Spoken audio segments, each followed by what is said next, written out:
Now, Israeli Prime Minister Benjamin Netanyahu is scheduled to commission the Galana food security project in July this year. This is seen as one of the biggest achievements of President Uhuru Kenyatta's three-day state visit to Israel last week. The gesture is considered a symbol of Israel's confidence in a project that had initially been perceived to be a white elephant.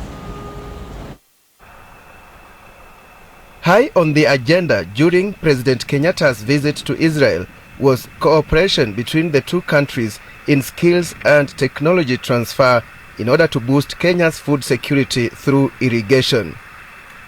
Remember, agriculture is one of the key areas of cooperation between Kenya and Israel, and the Galana Food Security Project is co-funded by the government of the two nations. President Uhuru Kenyatta visited some of the greenhouses here in Israel.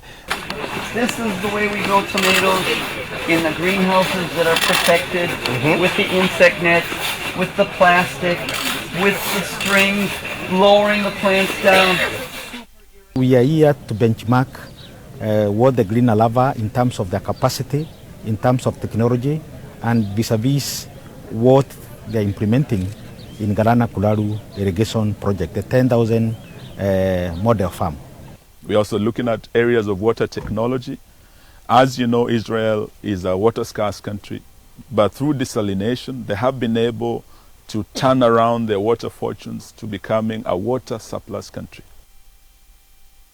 After visiting an Israeli settlement or a community farming area known as Kibbutz Kalia that is located in the desert near the northern shore of the Dead Sea, President Kenyatta observed that Kenya had no reason to suffer food deficit. This is the only way we will be able to sustain our food security needs. So this is a perfect example of what we are trying to do in Kenya. And I think this is what I was saying there. We should make less noise and learn from people like this, because at the end of the day, what we want is to ensure that we have enough food for our people, and not just enough food for our people, but also that we can export as well, like they're doing. Amid the glaring gaps, analysts say it would just take a sound strategy, enforcement of laws, and commitment for Kenya to catch up. They are ahead because of strategy. They are ahead because of knowing a problem and putting solutions to it.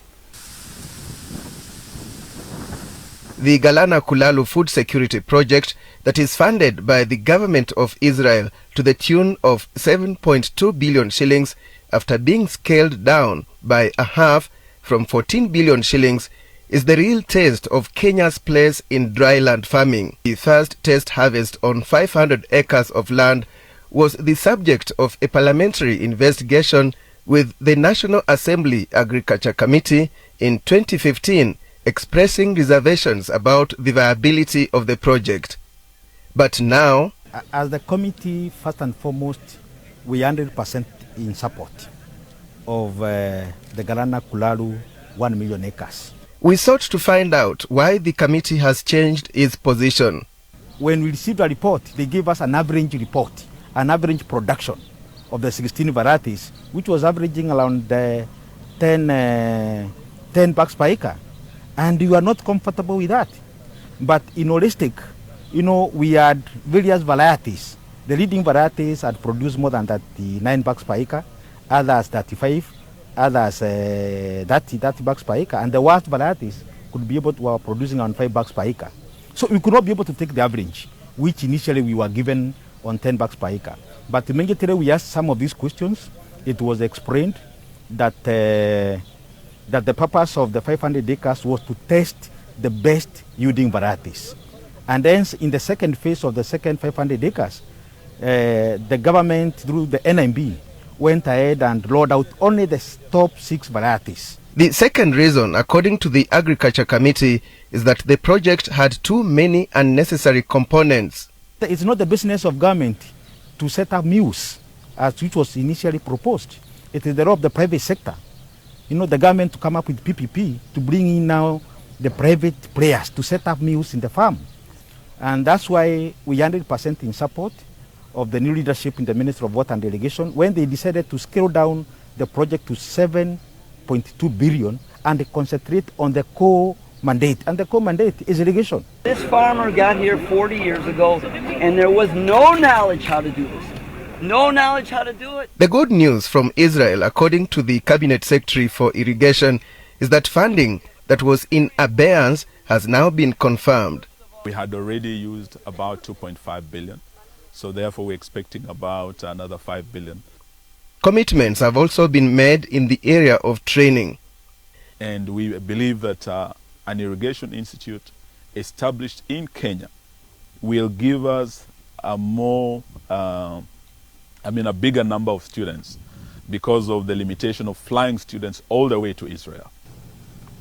The climax, says Wamalwa, will be the expected commissioning of the project upon completion of the testing stage by the Prime Minister of Israel, an event that is expected to pave the way for commercialization of the project through private investment. The Israeli company has promised us that they will fast-track Galana. Instead of September, they want to have the model farm ready by July so that when their Prime Minister comes, he can actually be able to visit Galana. He can be able to come and commission the 10,000 model farm. It's worth it.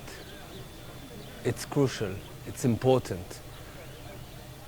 When you are starting something from scratch, you are building, you build the capacity. You always need to invest a little bit more. But if you're looking at it, not for now, not for next month, go to the future. Because Kenya and the Kenyan people are much more important than anything else. For KTN News, I'm Alex Chamwada.